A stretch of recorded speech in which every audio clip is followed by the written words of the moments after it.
नमस्कार मित्रों, सनातन धर्म का काला सच सामने आ गया और सनातन धर्म एक्सपोज हो गया है। तुम कहते हो कि तुम्हारे भगवान श्री विष्णु ने वराह अवतार धारण करके पृथ्वी को समुद्र से बाहर निकाला, लेकिन तुम्हें पता भी है कि समुद्र तो पृथ्वी के ऊपर है, तो तुम्हारे भगवान ने किस समुद्र में से पृथ्वी को बाहर निकाला?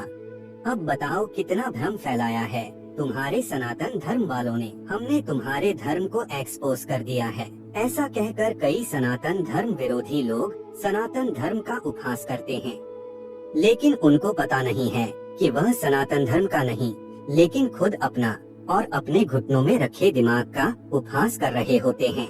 95% लोग ऐसे होते हैं जिन्होंने कभी सनातन धर्म के ग्रंथों को पढ़ा नहीं होता है और उन्होंने सिर्फ धार्मिक टीवी सीरियल और फिल्में देखी होती है और उन्हें देखकर सनातन धर्म पर टीका टिप्पणी करने लगते हैं। टीवी सीरियल और फिल्मों का उद्देश्य मात्र लोगों का मनोरंजन करना होता है। लोगों को जो अच्छा लगता है और जिनसे 2 घड़ी लोगों के मन का रंजन हो जाए, ऐसी बातों को वह लोग बताते हैं। सनातन धर्म के रहस्यों को उजागर करना उनका उद्देश्य नहीं होता है।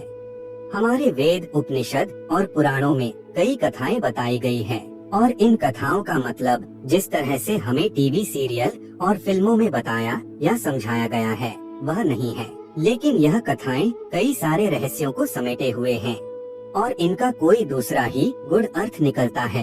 आप चाहे वेद पढ़ो, उपनिषद पढ़ो या पुराण, अगर आप इन रहस्यों को डिकोड नहीं कर पाए तो यह ग्रंथ आपको एक सामान्य कथाओं से भरी किताब लगेगी। आपको कोई वैज्ञानिक तथ्य या आश्चर्यजनक ज्ञान की प्राप्ति नहीं होगी। लेकिन अगर एक बार आप उन रहस्यों को डिकोड करने लगे तो इस पृथ्वी पर इससे बड़ा कोई खजाना नहीं होगा। अब बात करते हैं भगवान विष्णु के वराह अवतार की। सामान्य रूप से जब हम विष्णु पुराण में भगवान वराह अवतार की कथाएं पढ़ते हैं तो उसमें बताया गया है कि सतयुग में दिति और कश्यप ऋषि के मिलन से हिरण्यकशिपु और हिरण्याक्ष नाम के 2 राक्षसों का जन्म होता है। यह 2 राक्षस ब्रह्मा जी से वरदान प्राप्त कर सृष्टि में उत्पात मचाने लगते हैं। हिरण्याक्ष नाम का राक्षस पृथ्वी को समुद्र में छिपा लेता है और इस पृथ्वी को जल में से बाहर निकालने के लिए भगवान विष्णु वराह का अवतार लेते हैं और हिरण्याक्ष का वध करके पृथ्वी को समुद्र में से बाहर निकालते हैं। तो भगवान विष्णु के वराह अवतार के रहस्य को समझने के लिए हमें हिरण्यकशिपु और हिरण्याक्ष नाम के 2 राक्षसों को भी समझना पड़ेगा। आखिर क्या मतलब है इन 2 राक्षसों का? राक्षस के बारे में सामान्य धारणा यह है कि राक्षस यानी बड़ा ही विकराल, अट्टहास्य करने वाला, माथे पर सिंग वाला, शक्तिशाली इंसान जैसा दिखने वाला प्राणी।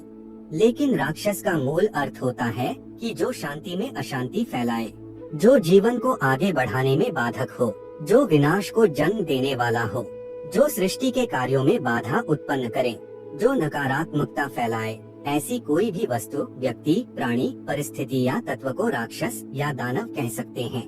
और अगर हमें वराह अवतार की कथा का रहस्य जानना है तो हमें इन हिरण्याक्ष और हिरण्यकशिपु राक्षसों का भी गूढ़ अर्थ और रहस्य को समझना पड़ेगा और इसे समझने के लिए हमें सृष्टि के प्रारंभ काल में जाना पड़ेगा और भगवान विष्णु के मत्स्य अवतार और कच्छप अवतार के रहस्य को भी समझना पड़ेगा।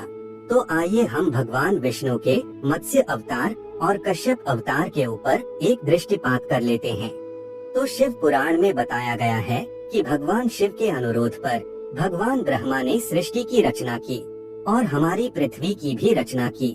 शुरुआत में हमारी पृथ्वी पूरी तरह से पानी में डूबी हुई थी और कोई भी जीव इस सृष्टि पर मौजूद नहीं था। तभी भगवान विष्णु ने भगवान ब्रह्मा के कहने पर हिरण्यगर्भ से इस पृथ्वी पर जीवन की शुरुआत की।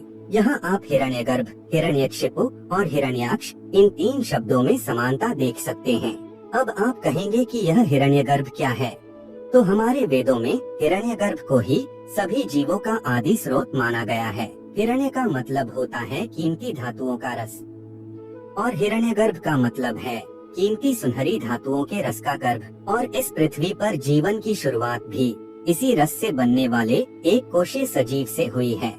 और अगर आप कोश की संरचना को देखेंगे तो आपको पता चलेगा कि इस कोश के मध्य भाग में एक गाढ़ा तरल द्रव्य होता है जिसे जीवद्रव्य प्रोटोप्लाज्म कहा जाता है।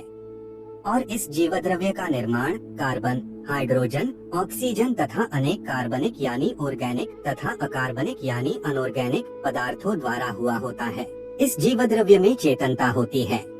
इस जीवद्रव्य का खुद का अपना दिमाग होता है और यह जीव द्रव्य ही पूरी कोशिका के कार्यों को कंट्रोल करता है। इसे इसीलिए सजीव लिविंग कहा जाता है। जीव वैज्ञानिक इसे जीवन का भौतिक आधार फिजिकल बेसिस ऑफ लाइफ नाम से संबोधित करते हैं। आधुनिक जीव वैज्ञानिकों ने जीवद्रव्य का रासायनिक विश्लेषण करके यह तो पता लगा लिया है कि उसका निर्माण किन किन घटकों द्वारा हुआ है, किंतु आज तक किसी भी वैज्ञानिक को उस जीवद्रव्य में प्राण का संचार करने में सफलता हाथ नहीं लगी है। और लगती भी कैसे, क्योंकि वही तो परम तत्व है। ऐसा है यह प्रकृति का रहस्यमय पदार्थ और इसे ही हिरण्यगर्भ कहा जाता है। समुद्र में सबसे पहले एक कोश रचना वाले सजीवों के साथ साथ समुद्री शैवाल और वनस्पति की उत्पत्ति हुई, लेकिन अभी तक भगवान का अवतार धरती पर नहीं हुआ था। और भगवान के अवतार को तभी अवतार कहा जाता है जब वह परम तत्व जीवात्मा रूप में जन्म लेता है। भगवान विष्णु के मत्स्य अवतार के बारे में बताया जाता है कि भगवान विष्णु ने यह अवतार सृष्टि को प्रलय से बचाने के लिए लिया था। और यह भी बताया गया है कि हयग्रीव नाम के राक्षस ने ब्रह्मा से वेदों को चुराकर समुद्र की गहराइयों में छुपा दिया था और इस वेदों के उद्धार के लिए भगवान विष्णु ने मत्स्य अवतार लिया। लेकिन वेद कोई किताब के रूप में नहीं थे, जैसे कि आज के जमाने में हम ग्रंथों के रूप में देखते हैं कि कोई भी उसे चुरा के ले जाए। तो इस कथा में वेदों का क्या मतलब है? वेदों का मतलब होता है ज्ञान, वेदों का मतलब होता है प्रकाश और वेदों का मतलब है जीवन। और सृष्टि की शुरुआत में जीवन समुद्र की गहराइयों में था और इस वेदों को यानी जीवन को हयग्रीव नाम के राक्षस ने समुद्र में छिपा लिया था। तो यह हयग्रीव कौन है? हय यानी घोड़ा और ग्रीव यानी गर्दन, और हयग्रीव यानी कि घोड़े की गर्दन वाला जीव। और सृष्टि की शुरुआत में ऐसे जीव समुद्र की अंधेरी गहराइयों में रहते थे।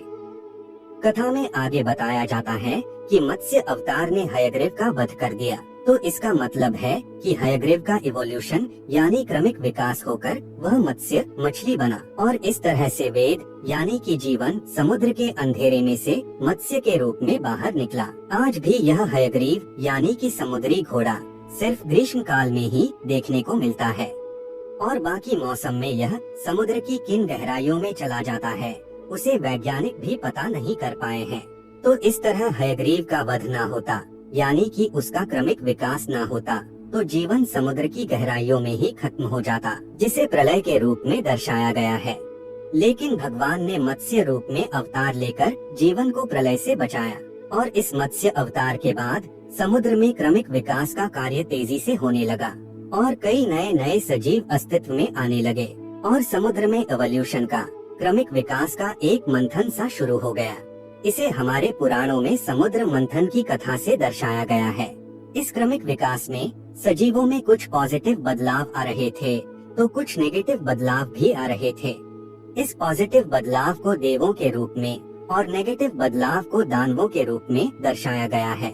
और इस क्रमिक विकास के चलते भगवान ने कच्छप रूप में अवतार लिया और जिसे हम उभयचर कहते हैं।